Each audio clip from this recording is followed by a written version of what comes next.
राम राज्य का जो दर्शन है, जैसा मैंने कहा, और वो आपको श्री भरत के जीवन में, श्री भरत की व्याख्या में और श्री भरत के चरित्र में उस सत्य का दर्शन होगा। और उस दर्शन का तात्पर्य यही है, उसका अभिप्राय यही है कि श्री भरत के सामने धर्म की जो व्याख्या गुरु वशिष्ठ ने की, वह स्वीकार करना श्री भरत के लिए अत्यंत सरल था। चारों ओर से आग्रह किया जा रहा था। मंत्रियों ने भी तुरंत समर्थन किया, पर मंत्री तो थोड़ा राजनीतिज्ञ थे। उनको लगा कि गुरुजी ने ये कह करके कि 14 वर्ष बाद राम को राज्य लौटा दीजिए, शायद सही नहीं किया। 14 वर्ष के बाद कोई पद छोड़ना चाहेगा क्या? राज्य छोड़ना चाहेगा क्या? इसलिए उन्होंने थोड़ा संशोधन जोड़ करके समर्थन किया। कीजिए गुरु आए सु अवसी, कहीं सचिव कर जोरी, रघुपति आए उचित जस, पुन तब करस बहोरी। आप सिंहासन पर बैठ जाइए, अब श्री राम के आने के बाद फिर देखा जाएगा, अभी टालो। कौशल्या अम्मा ने समर्थन किया। गुरुदेव आज्ञा दे रहे, पिता की आज्ञा है और राम को तो बड़ी प्रसन्नता होगी, तुम इस प्रस्ताव को स्वीकार कर लो। किंतु श्री भरत उस राम राज्य का तत्व, इसलिए व्यवहार में मैं भले ही कहूं कि राम राज्य श्री भरत ने बनाया, पर सत्य वह है कि श्री भरत जो समझते हैं, जो उनका चिंतन है, वही वस्तुतः राम राज्य का साकार अर्थ है, साकार स्वरूप। और उस पर आप ध्यान दें, जैसा मैंने कहा, जब राजा चुना जाएगा तो राजा योग्य हो, ऐसी इच्छा सबकी होनी चाहिए। तो श्री भरत ने कुछ प्रश्न जो है अयोध्या वासियों के सामने रखे, और गुरु वशिष्ठ ने जितने तर्क किए, उन तर्कों को उन्होंने बिल्कुल अस्वीकार कर दिया। उन्होंने पहले तो गुरुदेव के सामने बड़े विनम्र शब्दों में यह निवेदन किया और प्रजा और मंत्रियों से भी पूछा कि जब आप राज सिंहासन पर मुझसे बैठने के लिए कह रहे हैं, तो आप मेरे प्रति उदार हैं कि अपने लाभ के लिए ऐसा कर रहे हैं? आपको यदि ये लगता हो कि भरत को राज सिंहासन दे रहे हैं, कितनी बड़ी वस्तु दे रहे हैं, तो आप लोग इस भ्रम में बिल्कुल मत पड़िए। वो मुझे राज्य नहीं चाहिए, राज्य नहीं चाहिए तो इसका अर्थ है आप तो बड़े त्यागी। लेकिन धन्य है श्री भरत, जो संग्रही होते हैं उनको संग्रह का अभिमान होता है, मेरे पास इतना है। और जो त्यागी होते हैं उनको अभिमान होता है, मैंने इतना छोड़ दिया। छोड़ दिया जिसने, उसको भी याद है कि लाखों छोड़ दिया, और जिसने रखा है वो उसको भी याद है कि मेरे पास लाखों है। लेकिन यह जो श्री भरत का चित्र है, चरित्र है, श्री भरत ने कभी नहीं स्वीकार किया कि मैं त्यागी। और व्याख्या कितनी सुंदर। हम सिद्ध यही करने की चेष्टा करते हैं कि हम कितने निस्वार्थ हैं, कितने त्यागी। और श्री भरत जी ने कहा कि आप लोग इतना छोटा पद दे रहे हैं, किसी को बुलाया गया शपथ ग्रहण के लिए, आइए, उन्होंने कहा मैं नहीं आऊंगा। लगा कि क्या पद का लोभ नहीं, पता चला कि नहीं, उनको राज्य मंत्री बनाया जा रहा था, वो पूर्ण मंत्री बनना चाहते थे, इसलिए वो शपथ ग्रहण के लिए नहीं गए। यहां श्री भरत ने ये कहा कि भाई आप लोग जो पद दे रहे हैं वो तो बड़ा छोटा है, और मेरी जो दीनता है, कृपया थोड़ा यहाँ पर एक शब्द है और रामायण की अपनी दृष्टि है, अपनी व्याख्या। श्री भरत ने कहा कि मनुष्य जो है दीनता से मुक्त होने के लिए, दीनता क्या है? आज अभी थोड़ी देर पहले जब चलने वाले थे तो मैथिली शरण जी ने पूछ दिया, दीनता माने, दीनता का क्या अर्थ? तो दीनता के संदर्भ में श्री भरत ने जो व्याख्या किया उसके लिए एक विचित्र शब्द का उन्होंने प्रयोग किया। मैं फिर से कहूंगा कि आप उस शब्द की गहराई पर दृष्टि डालेंगे। उन्होंने कहा कि ठीक है, व्यक्ति को लगता है कि मैं छोटा हूं, धन पाके बड़ा हो जाऊंगा, पद पाकर के बड़ा हो जाऊंगा। तो दीनता का पहला अर्थ यही है, अभाव की अनुभूति ही दीनता।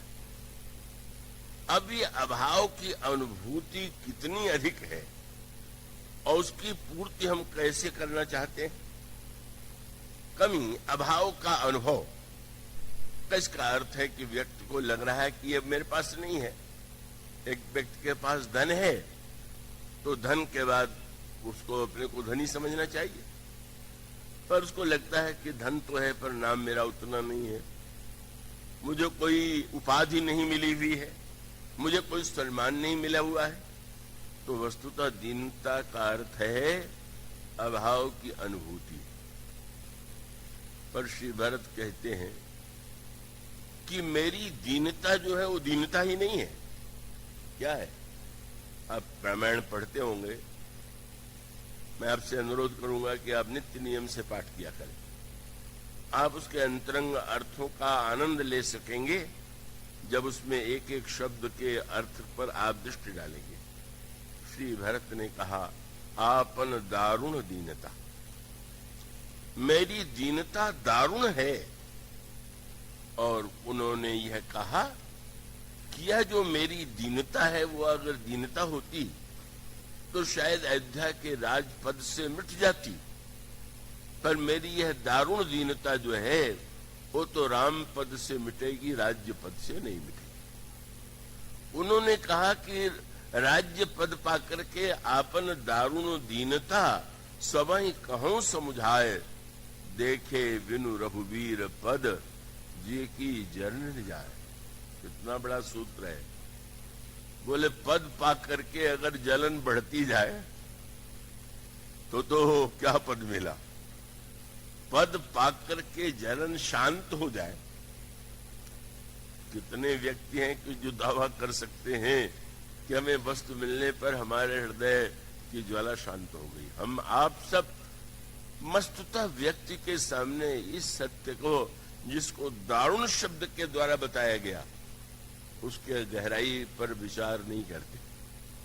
वस्तुजन्य जो अभाव है उसे दूर करना संभव है, पर जो एक विचारजन्य और मानसिक दैन्य है, अभाव है, वो हम मिटाने के लिए वस्तु के द्वारा तो कभी मिटेगी ही नहीं। वस्तुजन्य दीनता, आप किसी के पास मकान नहीं है तो मकान, कपड़ा नहीं है तो कपड़ा, और ये दीनता बड़े महत्व की है, ये मिटना नहीं चाहिए।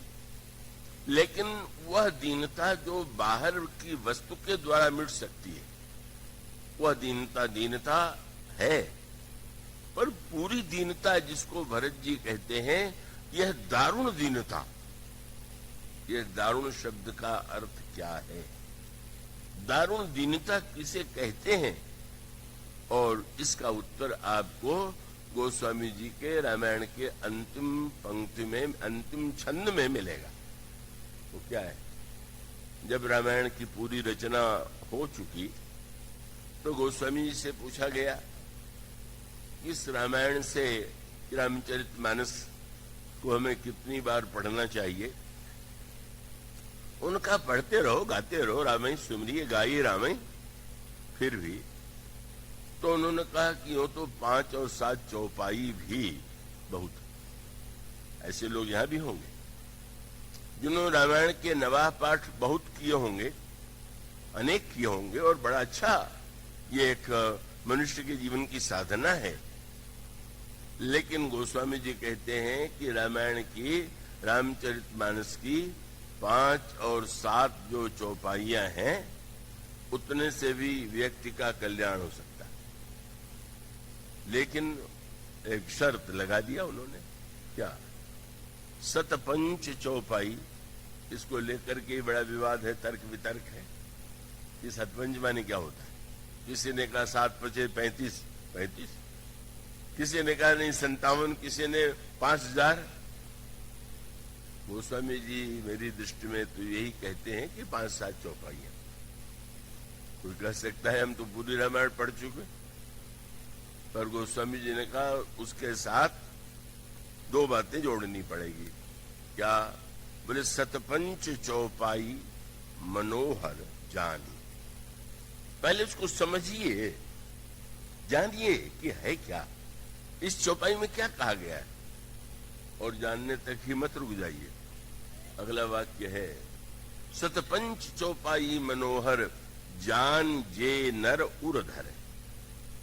बुद्धि से समझिए और हृदय में धारण कीजिए, बस यही कठिनाई आ जाती है। बहुत हुआ तो पाठ कर लिया, और होड़ है कि कितने घंटे में पूरा कर लेते। बहुत हुआ तो अगर बुद्धिमान हुए तो समझ लिया, पर उसको समझना है और हृदय में धारण करना है। गोस्वामी से पूछा गया उसको धारण करने से क्या होगा, तब उन्होंने दारुण की व्याख्या किया। दारुण दीनता क्या है? उसमें आपको मिलेगा दारुण अविद्या पंच जनित विकार श्री रघुबर है। मनुष्य के अंतर हृदय की जो दीनता है, दारुण दीनता है, और दारुण दीनता माने अविद्या के द्वारा जो दीनता उत्पन्न हो गई है, वही वस्तुतः दारुण दीनता। अविद्या, उसके लिए एक शब्द है 5। श्री भरत उसी की ओर हमारा ध्यान आकृष्ट करते हैं। अविद्या की व्याख्या करते हुए रामायण में भगवान राम ने अविद्या की व्याख्या किया, और पातंजलि ये कहते हैं, यहां पर आया कि 5 जो दारुण अविद्या के रूप हैं वो नष्ट हो जाते हैं। उसका नाम पातंजलि जी ने दिया अविद्या, अस्मिता, राग, द्वेष और अभिनिवेश। ये जब तक 5 हैं तब तक व्यक्ति की दीनता मिट ही नहीं सकती। कोई ऐसा हो नहीं सकता कि ये 5 बनी रहे और उसकी दीनता मिट जाएगी। और वो अविद्या, अस्मिता, राग, द्वेष, अभिनिवेश। श्री भरत का तात्पर्य था कि समस्या का समाधान वह दिया जा रहा है जो समाधान नहीं, और समस्या का समाधान इसलिए नहीं है। उनका तात्पर्य तो बहुत सुंदर था कि जो कुछ अनर्थ हुआ है वह महारानी कैकेयी के लिए के द्वारा हुआ है, और महारानी कैकेयी ने जो कुछ किया है वो मेरे लिए, मुझे राज्य दिलाने के लिए किया। महारानी कैकेयी को विश्वास था कि मेरे पुत्र को राज्य मिलेगा तो इससे बढ़कर के कोई बात नहीं होगी। पर प्रश्न श्री भरत का यह था, क्या कैकेयी, महारानी कैकेयी के पास किसी वस्तु की कमी थी क्या? बस यही तो सूत्र है। महारानी कैकेयी के जीवन में जो दुख आया वो वास्तविकता का दुख नहीं था, कल्पना का दुख। और आप और हम गहराई से बैठ के देखें तो वास्तविक दुख तो है ही जीवन में, पर उससे कम काल्पनिक दुख नहीं है। अब आप समाचार पत्र में जिन जिन रोगों का नाम पढ़ें, दिन भर यही सोचने लगे कि कहीं मुझे तो ये रोग नहीं हो गया, हो नहीं जाएगा। अब वो न हुआ है, वो शायद हो भी नहीं, लेकिन अब उस चिंतन से आप बड़े दुखी हो रहे हैं, चिंतित हो रहे हैं। ये क्या हुआ? वो मुझे भूल में नहीं पाता। श्री गोपाल जी मिश्र बड़े उच्च पद से निवृत्त हुए, अपना संस्मरण सुनाते तो आनंद आता। कल हिंदू, जब प्रयाग विश्वविद्यालय में मैं पढ़ रहा था तो कक्षा के पाठ्यक्रम कोर्स को छोड़ के मैं अन्य पुस्तकें भी पढ़ा करता था। तो विशेष रूप से मैंने जो एलोपैथी के बड़े ग्रंथ थे उनको पढ़ डाला। उन्होंने कहा कि वो उसके बाद एक अध्याय जब मैंने पढ़ा तो लगा कि रोग के जितने लक्षण हैं सब मुझ में घट रहे। बस मैं बड़ा दुखी हो गया, घबरा गया कि अरे बाप रे बाप, ये तो बड़ा भयानक रोग है। डॉक्टर के पास गए तो अब वो और रोगी तो जाके कहेगा डॉक्टर साहब मुझे ये तकलीफ है, जरा आप जांच के बताइए। उन्होंने सोचा कि मैं कोई मामूली रोगी हूं। उन्होंने वो जो पढ़ा था नाम लेके कहा, मुझे ये रोग हो गया। और वो शब्द सुनते ही डॉक्टर इतना हंसा कि उनको लगने लगा कि लीजिए, मैं रोगी हूं, रोग के लिए आया हूं और हंस रहे। पूछा, डॉक्टर साहब आप हंस क्यों रहे? बोले, भाई तुमने जिस रोग का नाम लिया वो केवल स्त्रियों को होता है, पुरुषों को नहीं होता, इसलिए मुझे हंसी आ रही। मानो वह वस्तु जो नहीं थी कहीं पढ़ लिया, उसको अपने में घटा लिया। इतने नहीं, कितना कुछ अनर्थ कह के ही नहीं क्या किया, केवल कल्पना बैठा दी गई।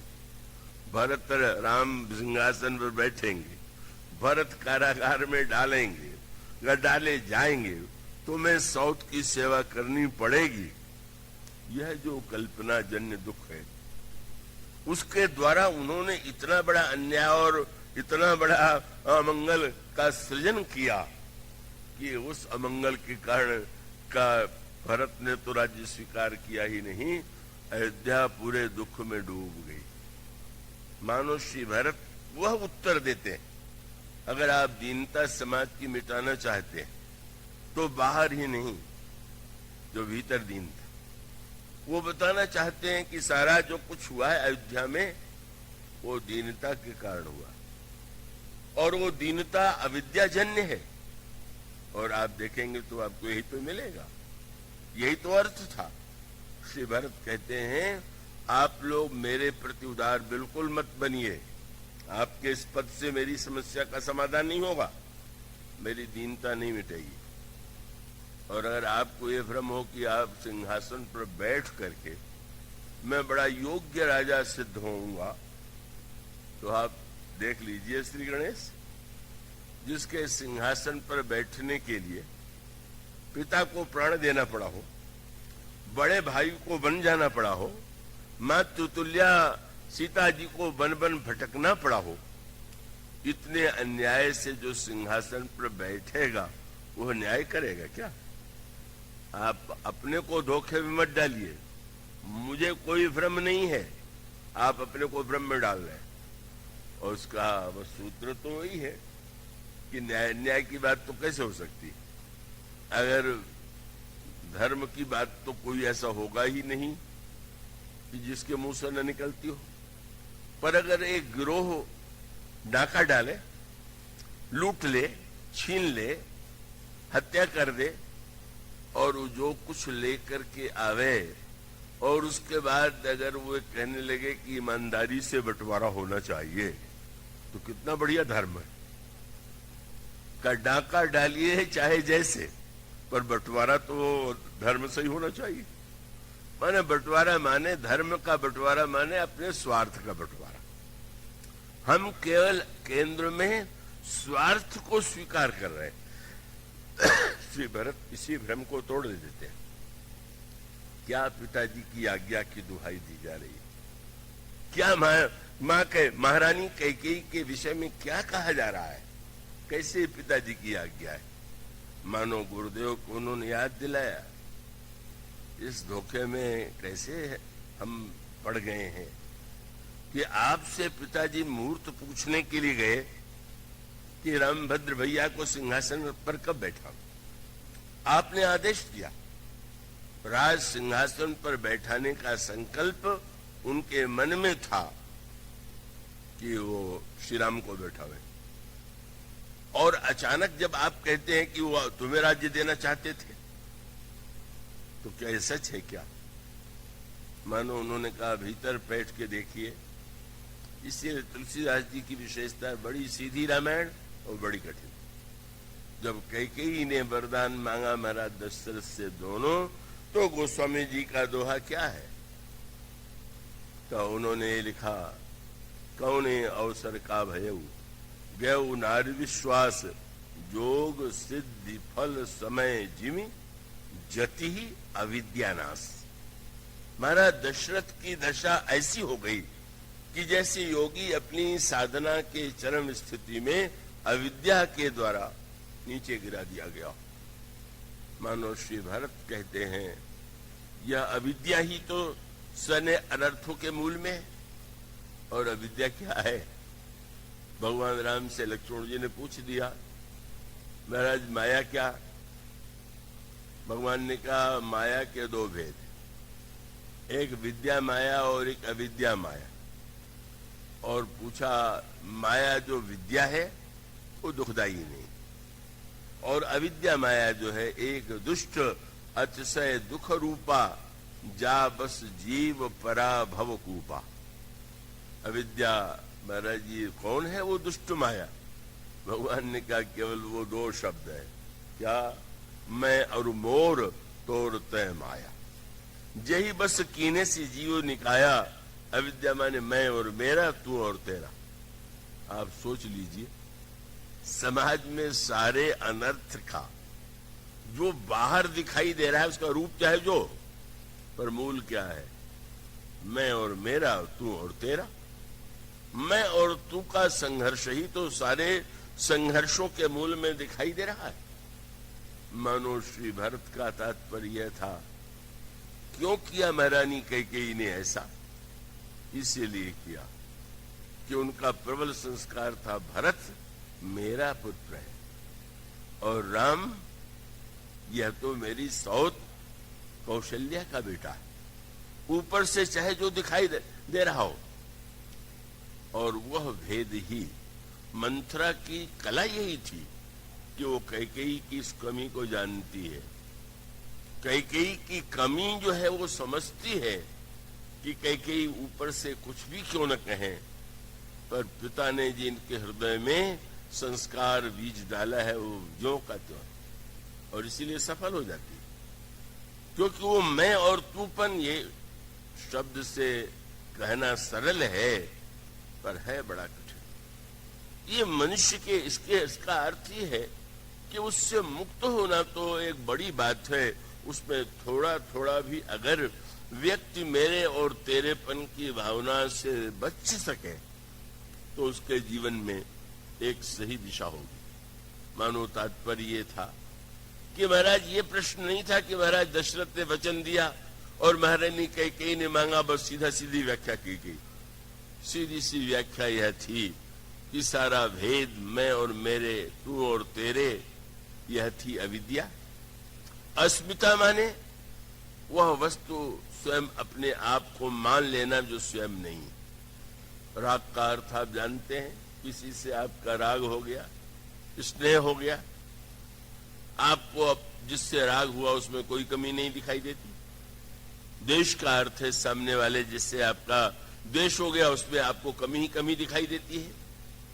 और अभिनिवेश का अर्थ यह है अपने स्वरूप को भूल करके हम वह अपने को मान रहे हैं जो हम हैं नहीं।